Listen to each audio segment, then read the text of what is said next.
सुंदरी बेटी, मैं टिंकू को अपने साथ ले चलती हूँ अपने घर। जब उसकी छुट्टियाँ खत्म हो जाएगी ना, तो मैं उसे छोड़ने आ जाऊंगी। अरे सासू माँ, मेरे बेटे के साथ ना आप माँ मेरी बीबी को भी लेकर जाइए। यही बिना आपके घर में 4 दिन रह लेगी और मैं भी 4 दिन मेरे घर में आराम से रह लूंगा। आप ना अपनी जबान बंद रखिए कालू जी। मुझे सब पता है कि मेरे मायके जाते ही आप ना खुला बकरा बन जाते हो। मैं आपको छोड़कर कहीं नहीं जाने वाली। ये तुमने बिल्कुल सही बोला सुंदरी। अगर पत्नी घर में ना हो तो पति ना खुला बकरा बन जाता है। जब मैं जवान थी ना, मैं भी तुम्हारे बाबूजी से ऐसे ही बात बात पर झगड़ा करती रहती थी। अच्छा, तो मैं चलती हूँ सुंदरी। अरे सुंदरी, ये तेरा बेटा टिंकू कहाँ चला गया? अरे टिंकू बेटा, तो कहाँ चला गया? बेचारी दादी को घर जाने में देर हो रही है टिंकू। तभी वहाँ पर एक छोटा सा चील आ जाता है। अरे कालू जी, हमारे घर में तो चील का बच्चा घुस आया है। जल्दी से कुछ कीजिए कालू जी। जल्दी से कुछ कीजिए दामाद जी। इस चील को देख कर ना मेरे दिल की धड़कन तेज हो रही है। शायद मुझे हार्ट अटैक हो रहा है दामाद जी। उल्लू बनाया बड़ा मजा आया, उल्लू बनाया बड़ा मजा आया। मैं चील नहीं, मैं तो टिंकू हूँ, टिंकू। और ये चील का मास्क है जो मेरे फ्रेंड ने मुझे दिया है। आप सबको डराकर मुझे ना बहुत मजा आ गया है। नालायक कहीं का, हम सब तो पूरी तरह से डर ही गए थे। अरे हाँ टिंकू, अगर और थोड़ी देर तू नाटक करता ना, तेरी दादी ना भगवान को प्यारी हो जाती। आप अपनी जबान बंद रखिए कालू जी। माँ, आप इस टिंकू को लेकर जाइए यहाँ से। मेरा तो जीना हराम कर दिया है इस टिंकू के बच्चे ने। सुंदरी कवि की माँ टिंकू को लेकर वहाँ से चली जाती है। अरे सुंदरी, अब तो तुम्हारी माँ चली गई। अब जल्दी से मुझे खाने को कुछ दे दो, मुझे ना बहुत जोरों की भूख लगी है। तभी बाहर से खाने की खुशबू आती है। हाँ, ये कैसी खुशबू आ रही है सुंदरी? क्या तुमने घर पर गोभी मंचूरी बनाया है? मुझे ना गोभी मंचूरी की खुशबू आ रही है सुंदरी। अरे ये खुशबू हमारे घर से नहीं, पड़ोस वाली लाडो चिड़िया के घर से आ रही है। मैंने तो आज खाने में कुछ बनाया ही नहीं है। अगर ऐसी बात है तो सुंदरी, तुम चलो मेरे साथ, हम आज गोभी मंचूरी खाकर ही आएंगे। ऐसा सोचते हुए कालू कौवा और सुंदरी कौवी लाडो चिड़िया के घर के खिड़की में झांक कर देखते हैं। अरे कालू जी, इस गोभी मंचूरी को देखकर ना मेरे मुंह में पानी आ रहा है। मन तो कर रहा है अभी जाकर सारा का सारा गोभी मंचूरी चट कर जाऊं, मगर मैं खाऊं तो कैसे खाऊं कालू जी? वो चिड़िया तो मुझे अंदर आने नहीं देगी। सुंदरी, तुम ना इधर ही ठहरना, क्योंकि मेरे दिमाग में एक आइडिया आया है। कुछ देर बाद कालू कौवा चील का मांस लेकर आता है। ये लो सुंदरी, चील का मांस, तुम ना इसे पहन लो।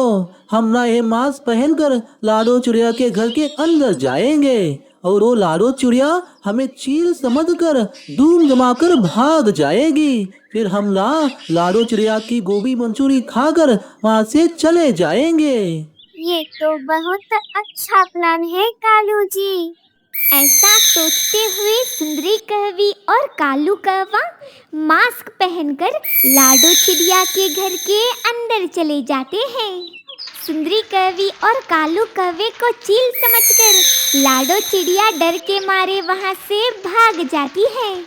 आपका प्लान तो काम कर गया कालू जी। ये चिड़िया हमें चील समझकर यहाँ से भाग गई। इससे पहले वो लाडो चिड़िया पक्षियों को लेकर यहाँ आए, हम ना गोभी मंचूरी खाकर यहाँ से भाग जाएंगे। फिर क्या था, कालू कौवा और सुंदरी कौवी गोभी मंचूरी खाने लग जाते हैं।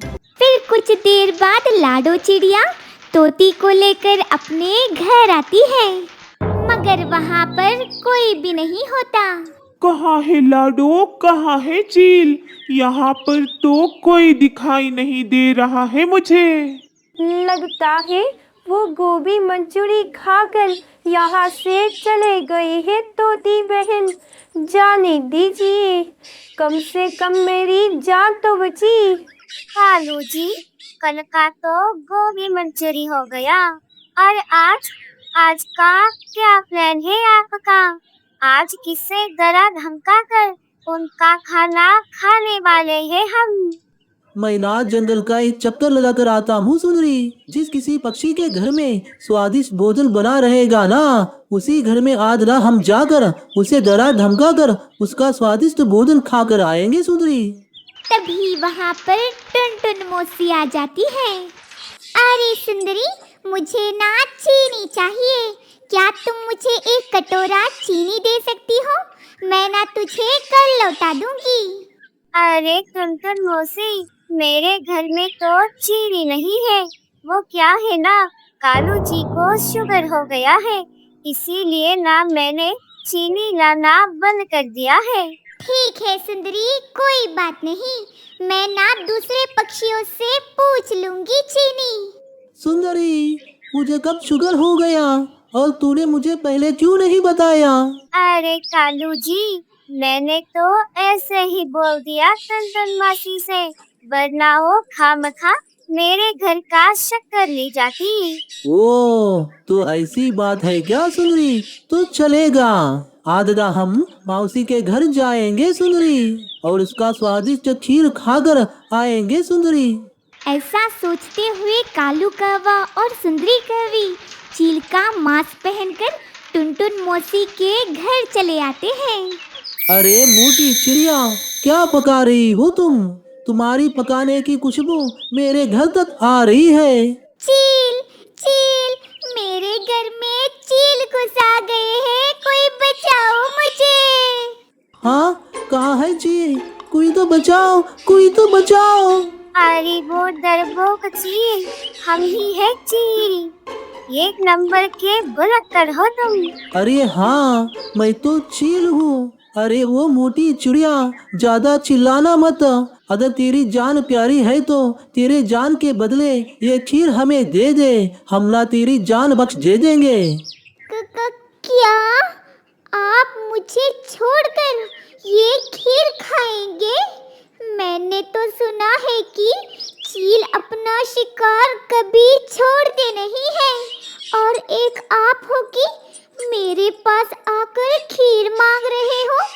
ये चील कब से शाकाहारी हो गए।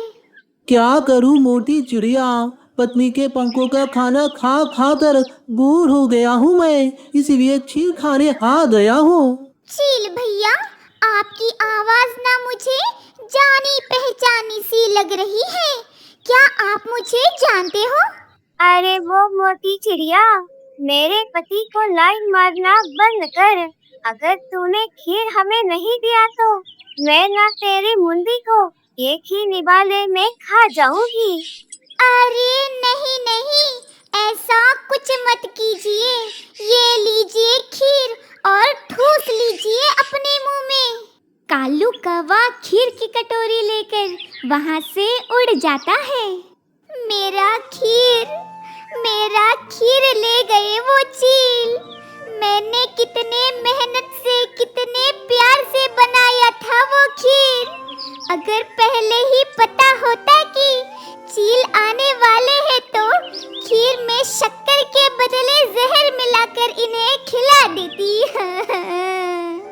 इसी तरह से हर रोज कालू कौवा और सुंदरी कौवी चील का मांस पहनकर जंगल के सभी पक्षियों के घर में जाकर उन्हें डरा धमकाकर उनका खाना खा लिया करते थे। और एक दिन जंगल के पक्षियाँ इकट्ठे होकर बातें करने लगते हैं। अब बहुत हो गया टुनटुन मौसी, ये चील तो हमारे पीछे हाथ धोकर पड़ गए हैं। जब भी मैं कुछ अच्छा बनाती हूँ ना, तो न जाने उन्हें कैसे पता चल जाता है और वो राहु और केतु की तरह आकर सारा खाना चट कर जाते हैं। मेरा भी कुछ हाल ऐसा ही है तोती, इसीलिए तो मैं सिर्फ सूखे दाने खा रही हूँ। मुझे ना एक बात समझ में नहीं आ रही है। जहाँ तक मैं जानती हूँ कि चील ना बहुत खूंखार होते हैं, मगर ये तो खूंखार नहीं है और ना ही उनकी आवाज़ खूंखार है। ज़रूर कुछ गड़बड़ है और हमें वो गड़बड़ समझ में नहीं आ रही है। मुझे भी कुछ ऐसा ही लगता है लाडो। उनकी आवाज ना कुछ जानी पहचानी सी लगती है मुझे। और वो चील ना बहुत अजीब है लाडो, हर समय कॉमेडी करता रहता है मेरे साथ और आखिर में धमकी देकर मेरा खाना ले जाता है। अगर ऐसी बात है तो हमें ना पता लगाना होगा कि आखिर हमारे जंगल में चल क्या रहा है। आज ना मैं खिचड़ी बनाऊंगी। अगर वो चील खिचड़ी खाने आएंगे तो हम उन्हें अच्छा मजा चखाएंगे टुनटुन मौसी। ऐसा सोचते हुए लाडो चिड़िया अपने घर की ओर उड़ जाती है। चलिए कालू जी, मुझे ना आज बहुत जल्दी भूख लग गई है। अरे ये सुंदरी, तू ना एक नंबर की भूख कर है। हर वक्त सिर्फ भूख भूख कहती रहती है। चल चल कर देखते हैं किसके घर में क्या क्या पक रहा है। ऐसा सोचते हुए कालू कौवा और सुंदरी कौवी लाडो चिड़िया के घर जाते हैं। लाडो चिड़िया के घर से तो बहुत अच्छी महक आ रही है कालू जी। जरूर इस लाडो चिड़िया ने कुछ चटपटा बनाया है। चलिए अंदर जाकर देखते हैं। अरे वो लाडो चिड़िया, तेरे घर में तो बहुत अच्छी खुशबू आ रही है। क्या पका रही हो तू? वो चील भैया, मैंने ना गर्मा गर्म खिचड़ी बनाया है। लाडो चिड़िया, मैं ना तुझे खाने आया था, लेकिन खिचड़ी का नाम सुनकर और खिचड़ी की खुशबू सुनकर मेरे मुंह में पानी आ रहा है। इससे पहले मैं तुझे मारकर यहाँ से भगाऊं, तू ना यहाँ से चली जा। कालू कौवे की बातें सुनकर लाडो चिड़िया वहाँ से चली जाती है। लाडो के जाते ही कालू कौवा और सुंदरी कौवी चील का मांस हटाकर खिचड़ी खाने लगते हैं। फिर कुछ देर बाद लाडो चिड़िया टुनटुन मौसी और हरियाली तोती को अपने साथ लेकर आती है। अरे ये तो नालायक कौवे हैं। इसका मतलब ये चील का मांस पहनकर हमें बेवकूफ बना रहे थे। आज तो मैं इन कौवों को अच्छा सबक सिखाऊंगी, छोड़ूंगी नहीं इन कौवों को। ऐसा कहते हुए लाडो चिड़िया, हरियाली तोती और टुनटुन मौसी घर के अंदर जाकर उनकी पिटाई करने लग जाते हैं।